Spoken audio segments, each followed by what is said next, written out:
2024 Snowville Shores wasn't the best. It showed a lot of outstanding issues with Arcovian enemies weren't recognized, and the buffs that certain Arcovian enemies have gotten through weekly patches have only caused this issue to snowball. I wasn't sure exactly how I'd deliver this criticism, since in order to cover the issues with Arcovian enemies, everything needs to be covered. I also don't want to flood feedback with enough messages to make up a year's worth of card suggestions. Reading through 13 pages of feedback is boring, so I'm making a video essay addressing the various issues I found after repeated fights both in Snowville Shores and Snowville. Over the past couple of months, I've worked together with some others to get a clear opinion on every Arcovian enemy and how to fix any fundamental problems with said enemies. This took a long time on and off to make, so I hope you enjoy it. We're beginning not with an enemy, but rather a card. A card that makes Arcovian fights go from a simple to understand gimmick to a luckfest. That's right, I'm talking about none other than Arcovian Resilience. Arcovian Resilience. Spawned from the depths of hell, Arcovian Resilience is the main reason why Arcovians are as much of an issue as they are right now. The fact that this card is not only its own section in the script, but the first section in the script is really saying something about the priority of it. From a quick glance, this card doesn't seem like much of an issue. For 0 bits, the caster removes all burn, poison, confusion, and heal block from themselves. However, after looking at the rest of the Arcovian's gimmick, this card is a big issue. Almost every Arcovian enemy in the game has a passive effect called Frost Armor. Frost Armor is a special defense modifier that's nullified upon being burned. Thing is, this card removes all the burn from the caster, defeating the purpose of applying burn to bypass this defense modifier, as it'll just get removed through Arco Res. An enemy shouldn't have this good of a counter to their one and only counter, as it removes casual play from the equation. This has essentially made players not bother to burn them, as it'll get removed, making Arcovian fights take much longer and act more difficult as they really should be. To combat this, Arcovian Resilience should get slightly nerfed. While a lot of the consensus between my group was outright removing it, admittedly, it is kind of needed. So while it will still remove all 4 effects it currently does, it'll now only remove a single stack of each effect instead of every stack. This means if you have 2 burn stacks, the enemy will only remove 1 and you'll still have a burn stack present on the enemy. It provides ample counterplay to just tossing 1 burn effect on an Arcovian and calling it a day without not being too overbearing. Snowville Villager.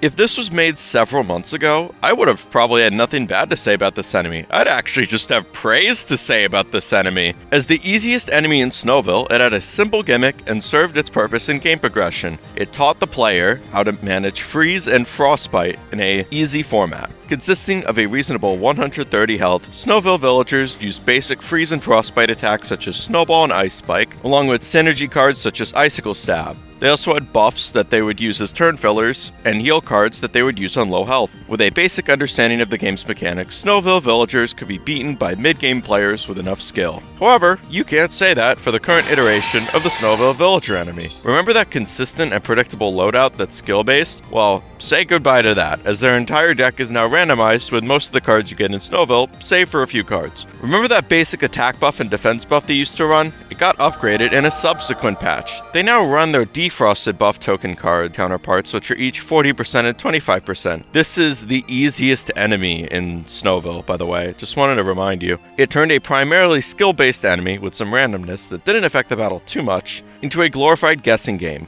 The easiest enemy in Snowville having the chance to use Blinding Flash, Scimitar, Hypothermia, Tranquilizer, Pure Ice Slam, or even Deep Chill, a frostbite card that can deal up to 108 damage, is absurd. Well, surely their base stats would take a hit with this change. Maybe their health gets reduced or a 5% frost armor outright removed? No, they stayed the same. What is the point of changing the easiest enemy into a guessing game when you have 2 other Arcovian enemies that are randomizers? It doesn't matter if they're event exclusive, they're still Arcovian enemies. Saying it's a randomizer is not enough of an excuse to justify these 2 changes being good for the game. So how to change this hot mess of an enemy? Outright revert both Snowville Villager changes, bringing the enemy back to a predictable state with slight randomness that doesn't alter the battle too much. The enemy was fine before it got altered for no actual gameplay reason. Snowville Scout. Snowville Scout and Arcovian Mage are interchangeable with what's next in game progression. However, I'm going with Scout first, as they're more or less a downgraded version of a permanent content enemy. Despite being an easier Arcovian Hunter, they have so much variety in their kit, not in terms of cards, but what the cards do. Damage options, self-sustain, and they get runaway AI unlike Hunters, so they will use it. Traps, and even Ramparts. Ramparts is the biggest defender of their overtuned kit, making their 300 health and 15% frost armor look much bulkier than it would seem from a first glance. Did I not mention that their health is only a 50 health off of an Arcovian Hunter's health? Downgrade? Are you sure? Wind power being a freest bit gain for Arcovians makes their damage output much higher than it needs to be, usually opening up the fight, throwing off you longbows like it's nothing. This is the supposed downgrade to Arcovian Hunter, yet it feels like a side grade. To fix this enemy with the intention of making it less overtuned, a few changes are required. Scout loses Ramparts and its health gets lowered to 250, making its bulkiness much more reasonable for a downgraded Arcovian Hunter. Snowville Scout also loses U Longbow, making its damage output much more reasonable for a downgrade. It can keep its 15% frost armor, as the removal of Ramparts and a slightly lowered HP solves its overtuned defensive capabilities without needing to go into its armor. Arcovian Mage. Somehow this is the least annoying enemy out of the permanent content enemies. However, that doesn't mean this enemy has its issues, because it does. Mages and Hexaria, with a few exceptions such as Arcane Conjurer, which are min-maxed to serve a specific niche, are usually seen as frailer enemies that make up for that downside with good offensive, supporting output. So tell me exactly why they should have a sky-high 35% frost armor? Oh, just burn them? They have the current Arcovian Resilience, silly! On top of this, they have so much in their kit that they can and will use due to their insane bulk. Arcane Blast, Lightning Bolt, and Snowball for attacking, Winds of Regeneration and Icy Horn for team-wide healing, Zoink and Cold Shoulder for disruption, and even Enlighten to speed up their team's bit generation. Absolutely absurd when combined with their frost armor. To change this, our goal is to have Arcovian Mage become more squishy with high bit generation and damage output, but not the type of bulk where it becomes overwhelming. First off, that frost armor is going to get chunked down to a more reasonable 20%, and their health is getting decreased to 200. In exchange, they now have 2 turns of Inspire at the start of the fight to play into that frail but strong gimmick that I was talking about. Arcovian Hunter. This enemy was somehow fine when it had bow and arrow in its cycle to pad out that deck, but it got removed, cranking its DPS to 11. So Snowville Scout, we've established, has 15% frost armor. Do you want to guess how much the upgrade has? 25? 30?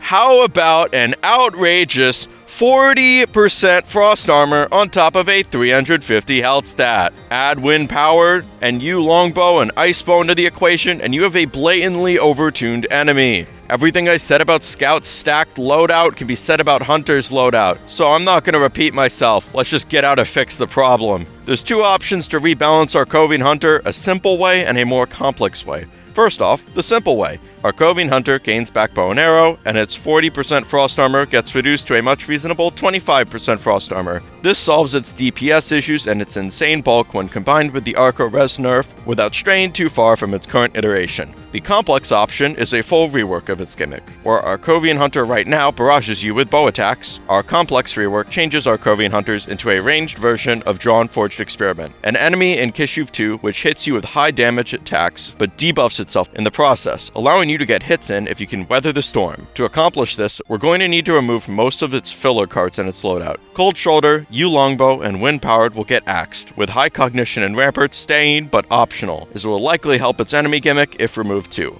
Everything else in its deck stays, with 2 additions of him gaining another copy of Icebow in its cycle, and all of his wind-powered copies getting replaced by Sugar Rush. His health and frost armor would stay the same, as Sugar Rush would be the equalizer to its bulk. This would turn Arcovian Hunters into a purely heavy hitter enemy, though you'll be given the chance to counteract him before he does through Sugar Rush. Arcovian Knight. I'm just gonna get straight to the point, this is just a thinker's pet. Whereas the previous Arcovian enemies at least had the facade of a gimmick, Arcovian Knight, put simply, is the definition of, you name it, he has it. High damage, Arcovibolt and Ice Sword. High bulk, Ramparts, Blue Elixir, 450 health, and a 50% frost armor. Buffing options, high cognition, and don't worry, he'll use it. However, surely you can play around this enemy. Arcovian only hits like a truck if you're frozen and you let him use Ice Sword and keep the freeze. Well, don't worry, this issue has been fixed as they were given Cold Glare out of seemingly nowhere, a fire starter which applies a turn of freeze to the target, and not just one Cold Glare in their cycle, but 3! Arcovian Knights can and will Cold Glare you before launching a 125 base damage Arcovian at you.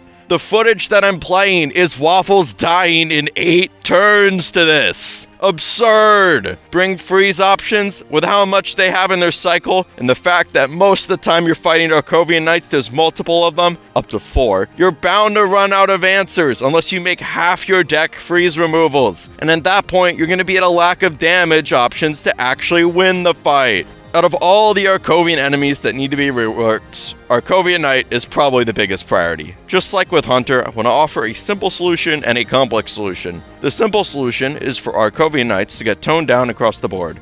This will be accomplished through a few adjustments. First off, Knights will lose Blue Elixir, so any damage you manage to push past their sky-high defenses is permanent. This is a defensive enemy, not a heal spammer. Second, Knights lose Cold Glare. They were fine without it, as they already had Ice Sword as a long-duration freeze card, and it's the biggest offender of how overtuned Arcovian Knights are. Combined with the Arcovian Resilience nerf, this would make for a challenging yet completely fair battle that is in the player's hands, not in the Knight's hands. The more complex solution is once again a full rework. However, unlike Arcovian Hunter, this will involve the creation of entirely new cards for its loadout. This rework will shift to make Arcovian Knight a primarily defensive enemy. First off, Arcovian Knight will lose all of its current attack options except for Arcovian. Arcovian will have its conditional removed, you'll see why, and now be calculated through defense buffs and defense debuffs like Tower Shield Slam. Yes, this means an active Frost Armor is going to increase its damage by 50%. However, this also means players can debuff the enemy's defense to compensate. Second, Arcovian Knights will lose Blue Elixir, Cold Glare, and High Cognition. In return, another copy of Ramparts will be added to its cycle. Third, in place of Iron Broadsword, Rapier Thrust, and Ice Sword, Arcovian Knight gains 2 new attacks. While I'm not sure about full stats, I'll go over how I envision these attacks would work. First off, Arcovian Knights will receive a fundamentally better Tower Shield Slam stat-wise. It could optionally apply Freeze too, but this isn't absolutely needed. This attack would use Arcovian Knight's big shield on its back. Second, Arcovian Knights will gain a filler attack that acts as a fundamentally better shield bash, stat-wise. This turns Arcovian Knight into an enemy with a purely defensive gimmick that must be kept in check to prevent it from going out of hand, unlike its current iteration, which gets out of hand usually beyond the player's control. Of course, Arcovian Knights will still drop everything they drop right now, as that's not relevant to balancing. So, we're out of the permanent content. Surely, Snowville Shores is not that bad. Arcovian Archmage. Imagine you're playing a Gen 9 OU match. You're in a comfortable lead, up 4-1, and the only thing preventing you from gaining elo is a King Gambit on 5 Supreme Overlord buffs. Your opponent hasn't used up their Terra, and this match is all up to one guess. What's the Terra type? You click Ironhead, expecting Terra Fairy, only to find out that King Gambit was running Terra Water. You lose the game right then and there, as your opponent's King Gambit steamrolls you with Sucker Punch and Ironhead. This is more or less how it feels to deal with an Arcovian Archmage due to how his kit gives you the ability to do everything at once, and the fact that if you don't take him out early, he gains a whopping 75% attack modifier. This enemy is a timed guessing game on what it'll do, with the odds heavily against the player. Get ready for the concept of you need to kill this enemy quick or it'll get out of hand to be said over and over, because almost every non-boss Snowville Shores enemy has this exact gimmick to their kits and stats demanding it. Once again, their bulk is deceiving. What seems to be 275 health and their 20% frost armor is bolstered by not just ramparts in their loadout, but disarm as well. That dark steel or Everfrost axe you had ready to counter the Arcovian Archmage just got thrown back in your deck, and because of that, the Archmage had the time to use Avalanche. Oh, by the way, did I not mention this thing as Avalanche? A global attack that deals 40 damage and applies a 5-turn freeze to every enemy on the field. Up to 7 turns if you're already frozen. It's absurd! To fix this enemy, we're going back to how we tackled Arcovian Mage, making the enemy more squishy in exchange for higher bit generation and damage output. To accomplish this, we're going to remove his ability to do everything at once and change him to become purely a hyper-offensive attacker. There isn't a single person outside the dev team who thinks Arcovian Archmages are engaging and should get their turn, especially when he eventually loses his debuff and hits much harder with Avalanche. So first up, he's losing Avalanche. Next, all of his utility is going to be axed. This includes Zoink, Cold Shoulder, Winds of Regeneration, Enlighten, Snowball, it's not a DPS attack, Icy Horn, Ramparts, and Disarm. It gets to keep high cognition as it puts primarily offensive pressure on the player to deal with it. For its bulk, its health will get reduced to 225 to make it squishier. In return, it will start the battle off with 2 turns of Inspire to once again play into the frail but strong gimmick. Its debuff can be slightly increased, as now it just becomes a more hyper offensive attacker, so it doesn't really need to hit like a wet noodle at the start. I don't know. Should probably keep the debuff or lower its duration. Arcovian Cleric. Who in their right mind thought that a percentage-based heal is a good idea in the area with health sponges and Snowman? Oh my god! It doesn't matter if it only has 90 health. It doesn't matter that Salvation is 8 bits. It's once again an enemy that the player's only way of dealing with it is to get rid of it instantly because their kits and stats demand it. It's so bad that people go out of their way to run a card that's barely used just to deal with Cleric quickly, despite the fact that the card is not that useful against every other Arcovian enemy. Arcovian Cleric only needs a few simple changes. First off, Salvation becomes a flat heal and costs less. 5 bits for a global 80/8 regen could work. However, these stats are adjustable, just don't make it percentage based. Second, Frostbitten Fingers gets removed from their deck. This is a Cleric, a primarily support-based enemy. It doesn't need to accomplish everything. It should be solely focused on supporting its team. In return for this much-needed nerf and output, making Arcovian Cleric more interactable, its health can be increased to 100 or 120, as it's no longer a hyperbolt on sight situation. Arcovian Berserker. He has a gimmick, but he's no exception. Since you can't wipe him off the face of the earth quickly, you can't afford to get rid of him without using summons. Use Confusion? Don't worry, he has Arcovian Resilience too, and he will use it. This doesn't help with the game having a clear bias against summons, as seen in the last Snowville Gauntlet. Arcovian Berserker actually needs a single change to be reasonable, and that's removing Arcovian Resilience from its deck. This is a Berserker, somebody who doesn't care about defense. This includes removing debuffs. It would allow some much-needed breathing room for fighting Berserkers without the forced use of summons. Snowville Duelist. I want to state that this enemy was once considered the worst Arcovian enemy, and now it just seems normal compared to the rest. While it has workable counterplay, it's better to just one-shot him from the start because of his kits and stats demanding it. Once again, it needs a single change to be reasonable. Rework Snow's over by removing its ability to cure Frail and replace that, in fact, with a permanent, intimidating 50% attack modifier. This puts pressure on players to deal with it without it sending player back to square one regarding its Frail. In return, Iced Rapier will now shuffle a Snow's over either every 3 or 4 uses instead of 5, as the effect isn't that bad anymore. Arcovian Gladiator. Another overtuned enemy whose kits and stats demand a quick kill should not get out of control.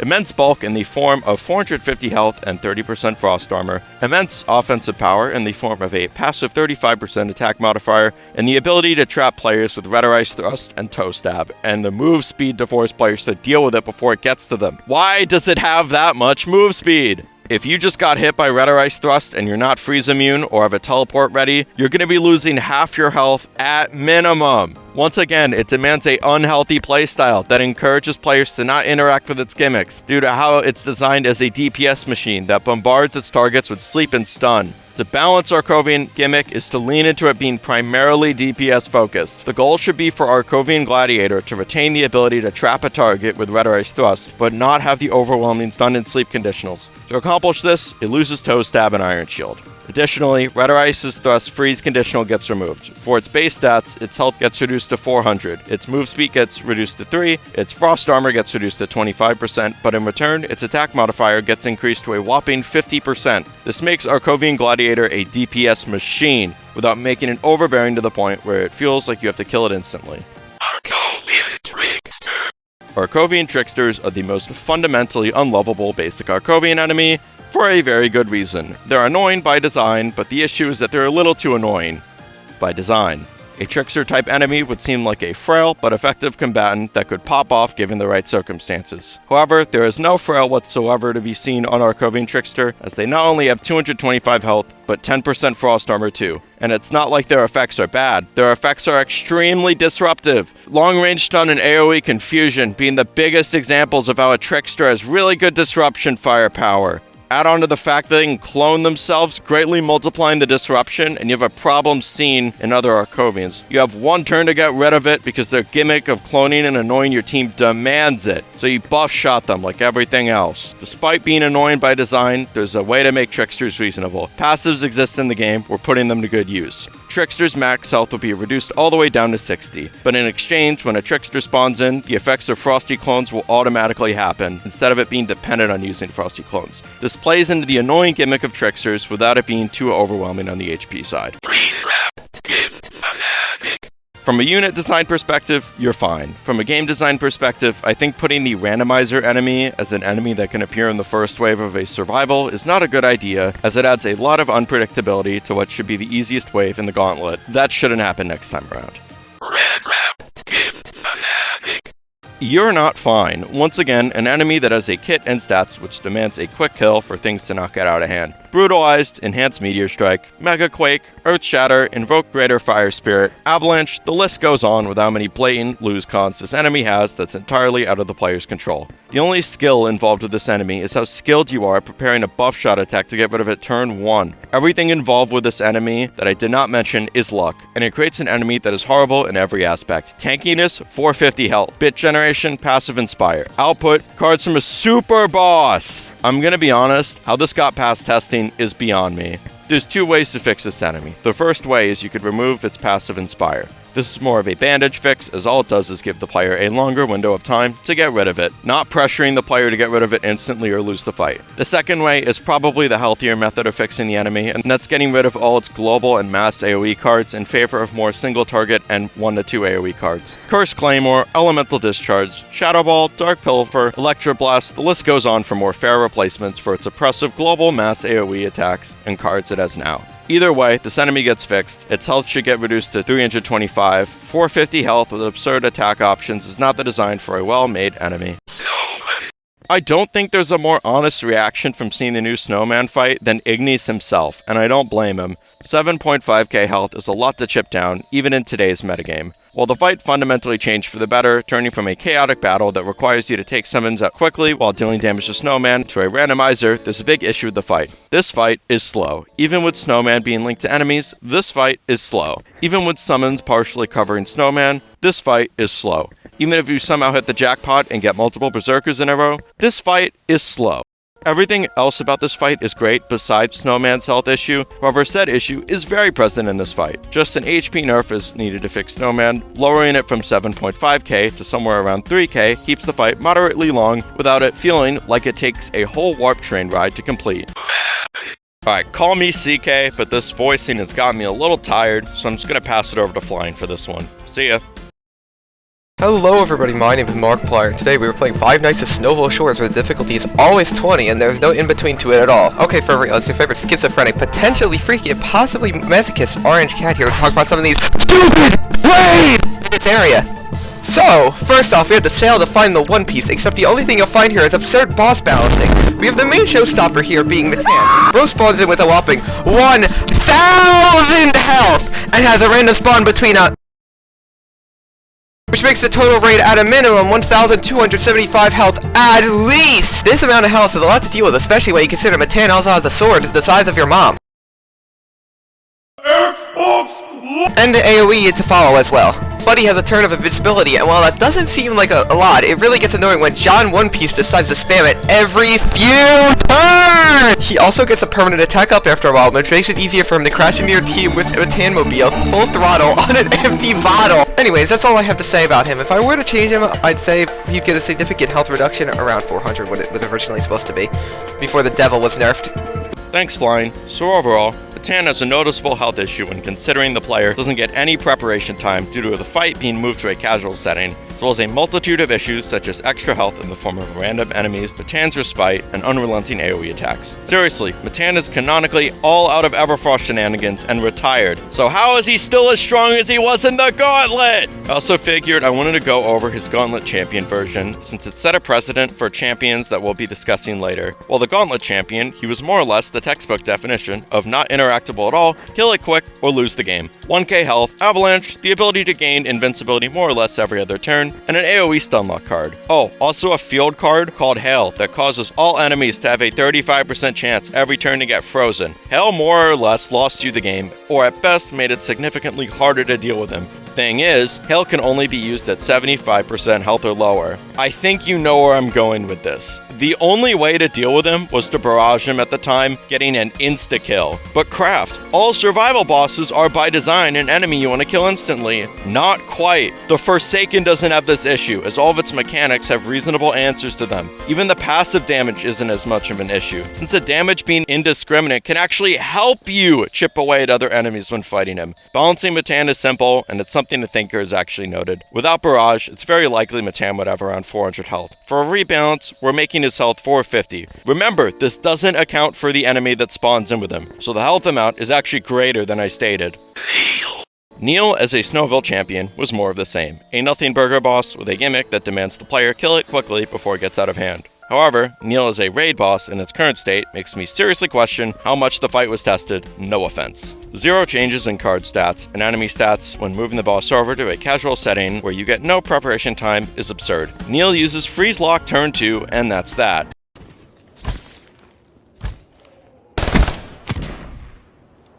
I truly wonder why the player base resorted to a one-turn kill against the boss with a gimmick that has a high chance to make the game completely unplayable. Now you're thinking, but Neal's the only enemy there, so isn't it reasonable in a casual setting? Oh, don't worry, he also has not just an Arcovian Mage with him, but a Cleric and an Arcovian Archmage. It is purely a miracle they did not add a Trickster into this fight. So on top of a Neal, which was never changed, you have to deal with 3 other enemies. This fight is so unplayable that it's basically a glorified obstacle in the Snowville Tavern that you just go around to get your golden voucher exchange. The fight is so unplayable that the time of the video's release, the wiki editors didn't even bother writing that Neal can be fought in the tavern, because nobody would fight him! This fight is so unplayable that only 14 messages in group findings are about needing party members for the fight, compared to the 93 messages for Mattan and over 600 for Gauntlet. Neal is going to need some heavy cuts in power, because we're more or less doing the entire survival to casual translation that he should have gotten last year. Though his frostbite can be somewhat countered, said frostbite cards he uses are by all means overtuned and should be nerfed accordingly, as they were balanced around the large arena the Gauntlet has, including the complete removal of first snow from its deck. Freeze Lock is more or less a 7-turn stun, and should have its targeting reduced to single target to account for the casual setting. A card getting glaciated is detrimental, as you have to spend a turn to avert just a single frozen card. Now imagine that, but your hand is filled with frozen cards. Cult of 1,000 Knights is also going to get a nerf in the form of a guaranteed glaciate, turning into a 35% chance, just like Mattan's Hail. It would still do this check every 3 turns, not every turn. His health also needs an adjustment, and will get reduced to 450, as his frost armor already gives him a lot of bulk. Instead of 3 different enemies with him in the raid, he'll get the Mattan treatment and spawn with either an Arcovian Mage, Archmage, or Cleric. This makes Neal fightable in a casual setting, while keeping his frostbite glaciate gimmick.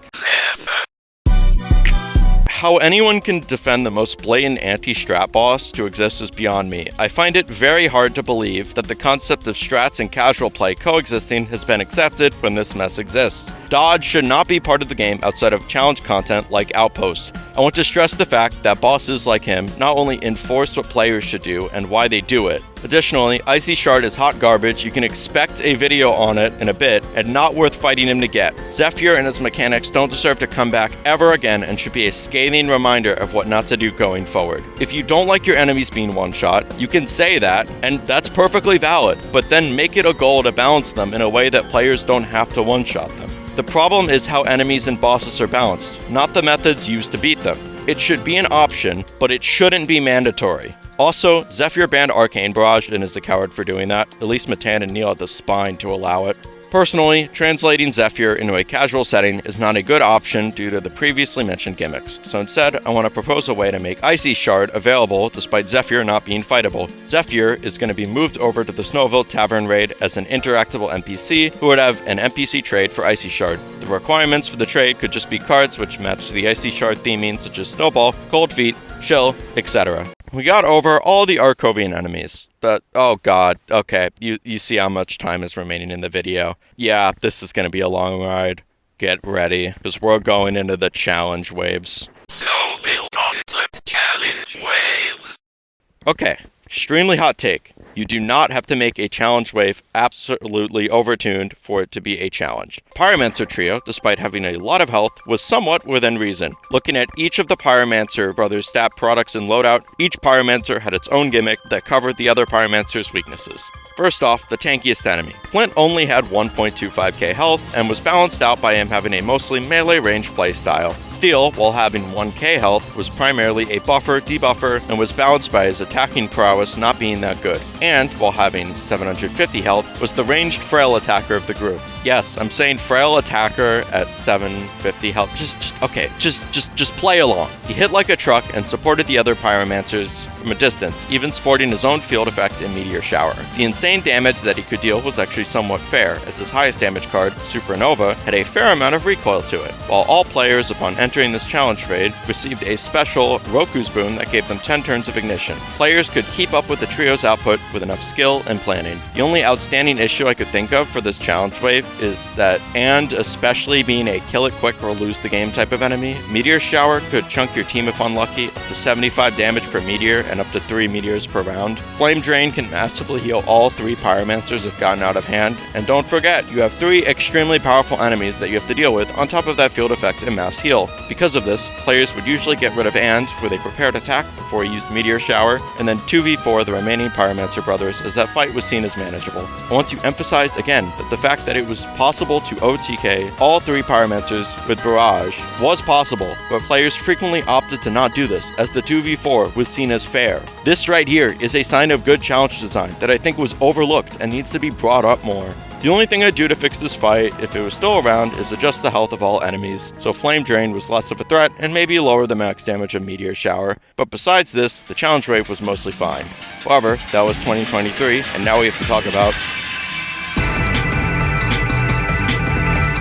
Before I talk about the 2024 challenge wave, I actually want to look back at 2024. You could say that year was a renaissance for the survival format. The devs somehow cracked the code on how to make a good survival battle, starting with the Heights rework, and that previously hated survival battle became beloved by the community, with players frequently going back to it while off event. The Heights wasn't the only reworked survival format that year, as Out of Bounds joined in on the fun too.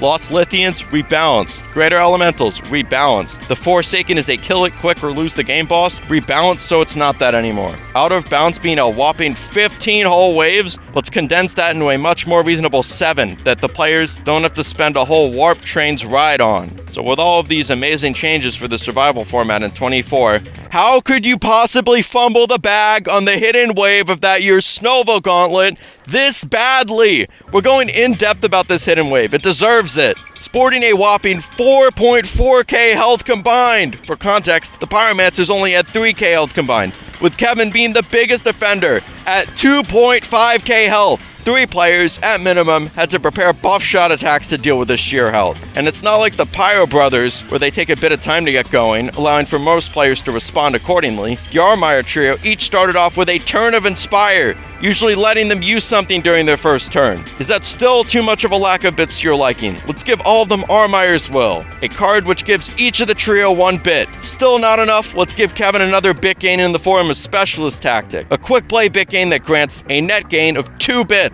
So they gain a lot of bits. It wouldn't matter too much if the cards they have don't do a ton. Wrong. Remember that hard-hitting 7-bit Supernova card and use with a 10% max health recoil? Not enough. Let's make Unbridled Pain and Concentrated Demise, a 2 and 3-bit card respectively, that nuke your entire team with 0 counterplay, with the recoil being the same, and for Concentrated Demise, which usually hits harder than Supernova, less than Supernovas! Is this DPS and sponginess still not enough for a single trio enemy? Let's give Kevin a passive that automatically spawns zombies frequently. Entered Hidden Wave on a turn number that's a multiple of 17. Congrats, you're now fighting Kevin, Matt, Sal, and a reanimated adventurer. All of this combined make Kevin the ultimate kill it quick or lose enemy. Mattan and Neal live the buff shot on very low health, no problem. Deal with the field effect before it gets super out of control and you have a chance of winning. Kevin lives the buff shot on very low health, everyone dies. No room for skill whatsoever. You want to fight him casually? Death Wish on turn 1 or 2. You get swarmed by zombies and global buff shot nukes and you lose the hidden wave right then and there.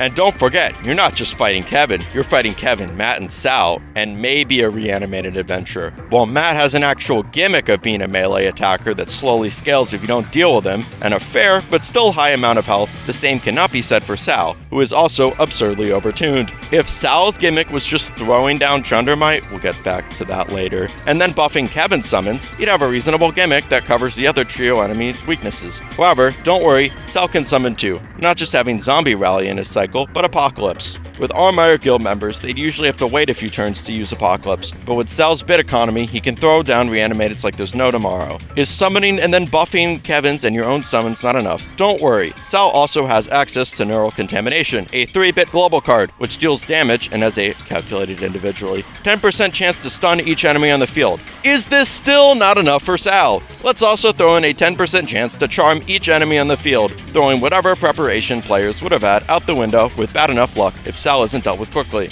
You know it's a terrible fight when I only like the Chundermite. That's right, an enemy that isn't even part of the main trio, and I want to give props where it's due, so let's go over its challenging yet fair design as well. He has an actual gimmick and some interesting lore to boot. While you can deal with him quickly, you aren't forced to, as his gimmick is more slow and methodical than an instant bombardment of effects. Chundermite taking damage causes him to place acid and a 1 AoE around him that deals 2 life loss damage and applies a stack of disease if a combatant is standing on the aura. Yes, this means if Chundermite is standing in his own acid, he'll create more of it, and yes, this was entirely fair. Survival arenas are large, and you have the choice of either taking the faster route to wherever you wanted to go at the cost of disease damage, or go around the puddle at the cost of it taking longer. Chundermite also had attack options, with its attack power scaling every time it used Stitcher's directive, although the scaling was much more manageable due to Chundermite's bit economy not being through the roof compared to Matt, which was constantly being fed bits through Armire's will. There's so much that you have to change for 2024's Hidden Wave to be as reasonable as 2023's, and since there's probably going to be a new Hidden Wave this year, going in-depth isn't needed, so I briefly go over what I changed. But remember, this is 2024 Hidden Wave, so in-depth is still going to be a lot. First off, the trio's health need to be lowered, and by a lot. One of their main gimmicks is spamming summons, so their health pool is actually larger than 4.4k and needs to be addressed above all else. Second, Kevin, Matt, and Sal will each need to have their own gimmicks instead of having everything all at once. Kevin becomes the summoner of the trio, primarily summoning various zombies in through his passive and cards, and losing his global nuke cards in the process. Sal becomes the buffer of the trio, losing his global gamble shockwave and most of his summons, save for the Chundermite, which won't be changed at all. Matt becomes the DPS of the trio, with most of his loadout remaining untouched, save for specialist tactic, granting slightly less attack modifier potency. Additionally, they'll all start out without Inspire, so players have time to react and plan accordingly. Lastly, something I want to move over from 2023 to 2024 is players getting a special boon card at the start of the Hidden Wave that helps players keep up with the trio in a more casual setting, encouraging playstyles that aren't just the optimal strategy. So, we've established that while 2023's Hidden Wave had shortcomings, they weren't a huge issue and you could play around in most of the fight. So what's good about 2024's Hidden Wave again? Chundermite, and to an extent, Matt. Remember that this is during the year where multiple survival battles were reworked in a way that made them more bearable. As said before, you don't have to make a challenge wave absurdly overtuned to a challenge, but that's exactly what happened. Players were forced to use optimal strategies and only optimal strategies to beat this wave. Summon spam or buff shot. Pick your choice, unlike the year before. No offense, but admitting the whole design philosophy for Hidden Wave was for players to not have fun and how fast they'd die doesn't help the case of this atrocious challenge balancing. If I made difficult content in H4D and brought the no fun card up for reasoning on why it's absurdly difficult, I would be slaughtered. I feel like that was needed to be said, as beatable content should be, well, beatable without the need of an optimal strategy, and game balance should be taken seriously the whole way through, even for challenge content and the Gauntlet's Hidden Wave. I and many others would be perfectly fine with waiting an extra day or two, just so the Hidden Wave's balancing is polished up to be challenging yet beatable without an optimal strategy. Concluding thoughts.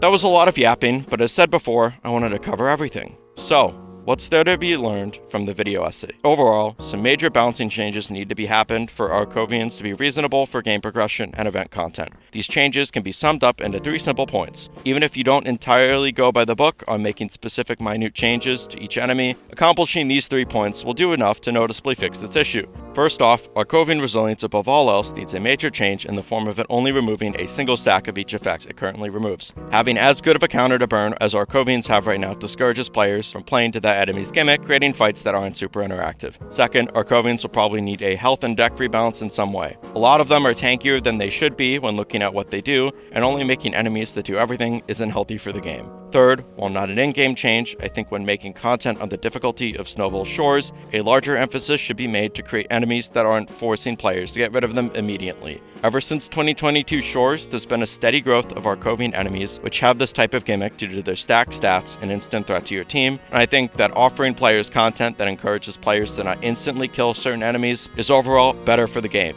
Oh, also revert Snowville Villager back to its non-randomizer iteration. I almost forgot that.